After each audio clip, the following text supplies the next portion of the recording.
Assalamualaikum warahmatullahi wabarakatuh. Anak-anakku sekalian, siswa kelas 8 SMPN 1 Cimalaka. Pada kesempatan kali ini kita dapat dipertemukan kembali dalam keadaan sehat walafiat walaupun dalam kondisi yang masih dalam pandemi COVID-19. Mudah-mudahan kita berdoa kepada Allah Subhanahu wa taala pandemi ini cepat berakhir dan kita semua bisa kembali bertatap muka di sekolah tercinta kita, di kampus pelangi kita, Sacikuan, SMPN 1 Cimalaka. Amin ya Allah ya Rabbal Alamin. Baik, pada kesempatan kali ini Bapak akan meneruskan pembelajaran sebelumnya. Kalian sudah berdoa ya dan juga sudah mengabsen terlebih dahulu di aplikasinya. Nah, sekarang kita akan meneruskan pembelajaran kemarin mengenai mengkonsumsi makanan dan minuman yang halal dan bergizi. Kemarin kita telah membaca ayat Al-Quran bersama-sama dengan Bapak. Nah, sekarang kita akan bahas mengenai tajwid dari ayat Al-Quran tersebut. Kemarin kita membaca surat An-Nahl ayat 11 ya. Baik, sekarang juga kita akan baca ulang kembali. Kita akan kupas mengenai tajwidnya ya. Tajwidnya. Baik, kita akan coba baca bersama-sama. A'udzu billahi minasy syaithanir rajim. Bismillahirrahmanirrahim.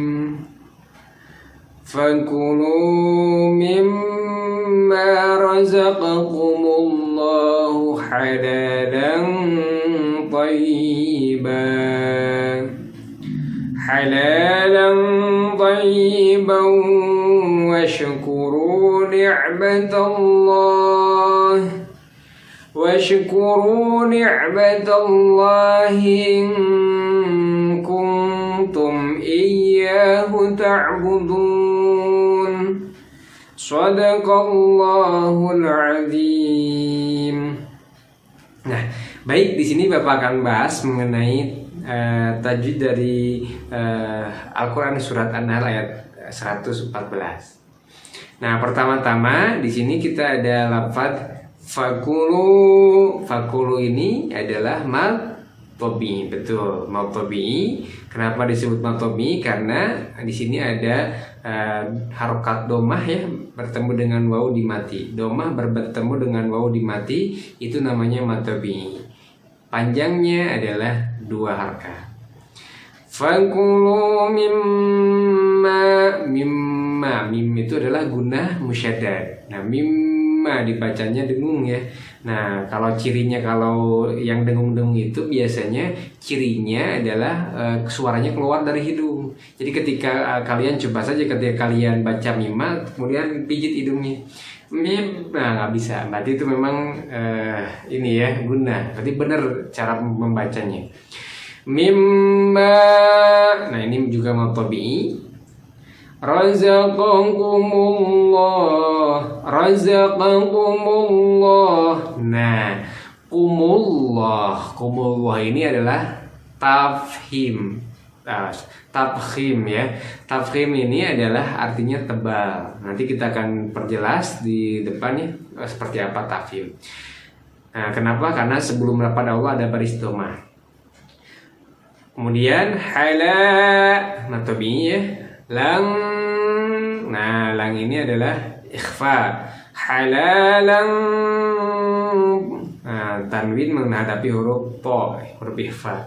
Halalan thayyiban. Nah, kalau berhenti berarti itu madiwad. Tanwin menghadapi alif dalam satu kalimat, ada wakof ya. Tanwin menghadapi alif pada wakof, di akhir kalimat ada wakof. Nah, kalau misalkan kita wasolkan, wasol itu artinya kita sambungkan, itu berubah thayyibau. Nah, ini menjadi bukan lagi hukumnya tadi bukan madiwad, tapi menjadi idgham biguna ya. Tanwin menghadapi wawu. Thayyibau washkuru. Nah, runya ini adalah matobi. Ni'matallah. Ini juga sama kayak tadi tafhim ya. Tafhim. Nah, tafhim jadi sebelum lafaz Allah ada baris patah. In ikhfa, nah, kung ikhfa juga. Nah, tum ini idhar safawi. In kuntum iya matobi huta'budun, madarid disukun. Matobi menghadapi huruf hidup, di akhir kalimat ada wakof. Nah, ini madarid disukun, panjangnya 2-6 marka. Nah, berikut, setelah kita membaca, kemudian kita melihat tajwidnya. Ini penting dalam membaca Al-Quran, karena membaca Al-Quran itu memang dibutuhkan ada ilmunya. Nah, salah satunya adalah kita harus mengetahui ilmu tajwid. Tadi kita akan bahas lebih lanjut mengenai tajwidnya ya. Di sini akan Bapak bahas lebih lanjut adalah mengenai bacaan tafkhim sama tarkik. Seperti yang tadi Bapak katakan, arti tafkhim itu adalah tebal dan arti tarkik ini adalah tipis. Kita coba untuk hukum bacaan tafkhim dan tarkik itu ada 2. Yang pertama pada bacaan lam, ya, lam ini terdapat pada lam zalalah atau lafaz Allah. Nah, jadi lam zalalah ini, ketika nanti sebelum lafaz Allah atau sebelum lafaz jalalah ada baris fathah atau dhammah, itu dibacanya tebal atau disebut dengan tafkhim, ya, tebal. Bacanya gimana? Misalkan kita contohkan di sini ada razaqakumullah. Nah, ini yang benar, kumullah, tebal. Jadi seperti kayak suara itu memenuhi seluruh mulut ya, di dalam mulut. Kumullah. Nah, itu cara baca yang betul ya. Tapi kalau cara baca yang salah, jangan sampai seperti ini.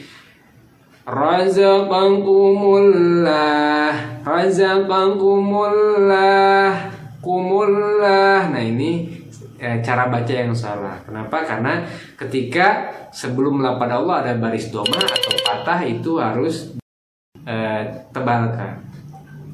Razaqakumullah, ni'matallah, bukan ni'matallah tapi ni'matallah. Nah, seperti itu.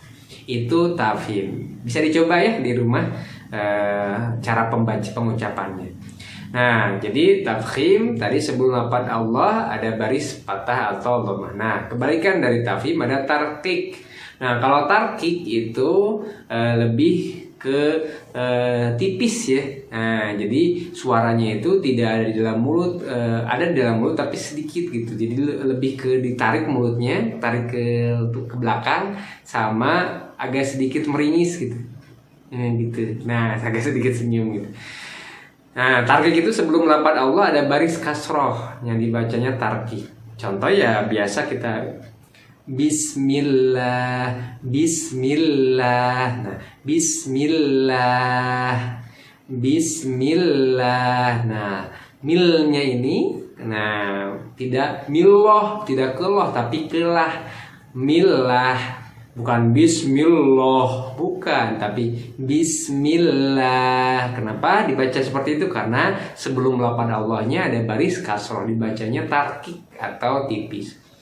Rahmatillah, Bismillah, Rahmatillah. Nah, bibirnya agak ditarik ya gitu. Oke, jadi untuk hukum pada lam ada 2 ya, tafhim sama tarkik. Jadi sebelum lafaz Allah ada baris dhammah sama fathah disebut tafhim. Kalau sebelum lafaz Allah ada baris kasroh disebut dengan tarkik. Nah, selanjutnya, bacaannya kita pada bacaan ro. Jadi pada ro juga ada ya, ada pada ro itu ada juga pada ro. Jadi tafkhim sama tarkik juga selain lam itu ada pada ro. Nah, kita lihat dulu untuk tafkhim pada ro. Ro yang berharkat fathah atau fathain ya, fathain itu yang an in un ya, an ya. Kalau fathah kan a, kalau fathain an. Juga berharkat dhammah. Nah, dhammah un u atau ya u ya, dan dhammahtain atau un. Nah, ini Bapak contohkan dulu ya. Nih contohnya berarti kalau di sini adalah ro yang patah ya. Jadi kalau ada ro bentuknya patah, dibacanya tafhim tebal. Razaqum washkuru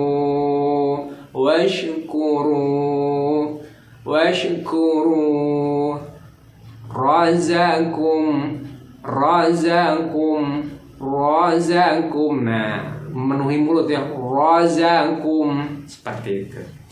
Nah, selanjutnya ada lagi tafkhim juga ro sukun yang didahului huruf yang berharakat patah atau domah. Jadi kalau ketemu dengan ro tapi ro-nya dimati, tapi sebelumnya kita lihat sebelumnya apakah didahului dengan huruf patah atau domah. Nah, kalau misalkan didahului dengan huruf patah atau domah, maka dibacanya juga tebal tafhim ya.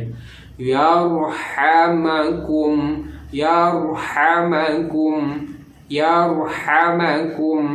turhamun yarhamakum turhamun. Nah, jadi tebal ya dibacanya, jadi dari mulut. Nah, itu bacaan tafkhim pada lafaz ro. Nah, pada huruf ro ya. Terus selanjutnya ada namanya tarkik pada ro juga. Nah, tarkik tadi sudah dijelaskan tipis, jadi lebih ditarik mulutnya ke belakangnya, kemudian kayak seperti senyum gitu, kemudian agak meringis sedikit. Nah, gini mungkin. Nah, kita coba untuk tarkik ya, anak-anak. Nanti dicoba juga. Untuk tarkik itu kita ada beberapa. Nah, Bapak contohkan ada 2 di sini. Yang pertama adalah ro yang berharakat kasroh atau kasrohatain. Nah, jadi kalau ro-nya berharakat kasroh dibacanya tarkik ya.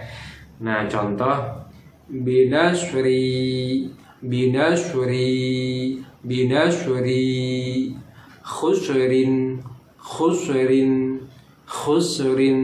khusrin binasri. Nah, diulang-ulang ya, jadi agak mulutnya kayak binasri. Nah, agak meringis. Kemudian selanjutnya ada juga ro sukun yang didahului huruf berharakat kasroh ya. Contohnya nih, jadi ro-nya sukun tapi sebelumnya kasroh. Kalau tadi ro-nya sukun sebelumnya patah dan domah itu berarti tafkhim ya. Sekarang ro-nya sukun sebelumnya adalah huruf yang berharakat kasroh, dibacanya tarkik ya atau tipis. Babashirhum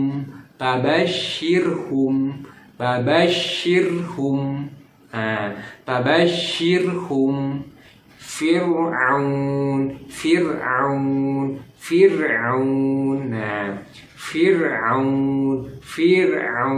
Ro-nya agak tipis ya. Fir'aun.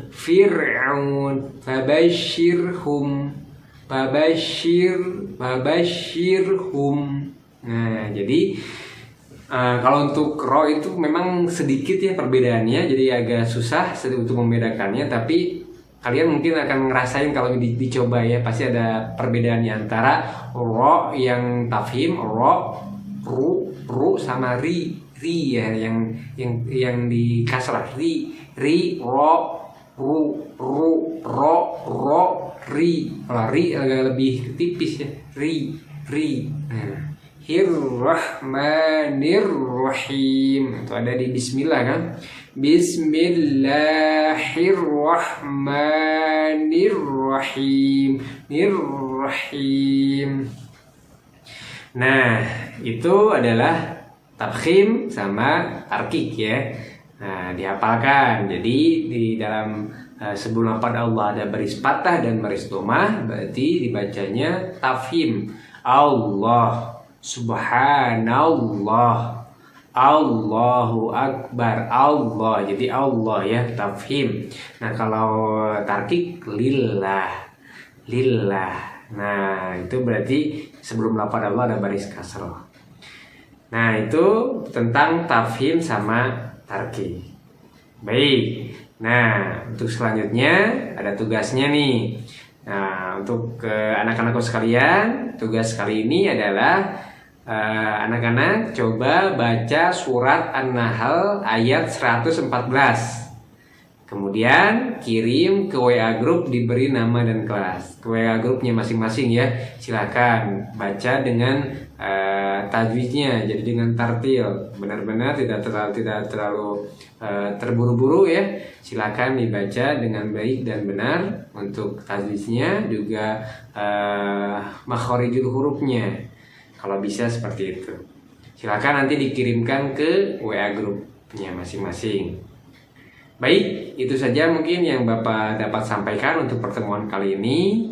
Mudah-mudahan pertemuan kita kali ini membawa manfaat buat kalian semua, dan mudah-mudahan kalian tidak puas untuk senantiasa mempelajari dan membaca Al-Quran menjadikan Al-Quran sebagai pedoman bagi hidup kalian.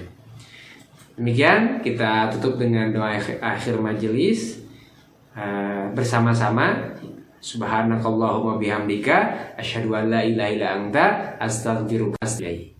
Terima kasih. Assalamualaikum warahmatullahi wabarakatuh. Sampai ketemu di pertemuan berikutnya.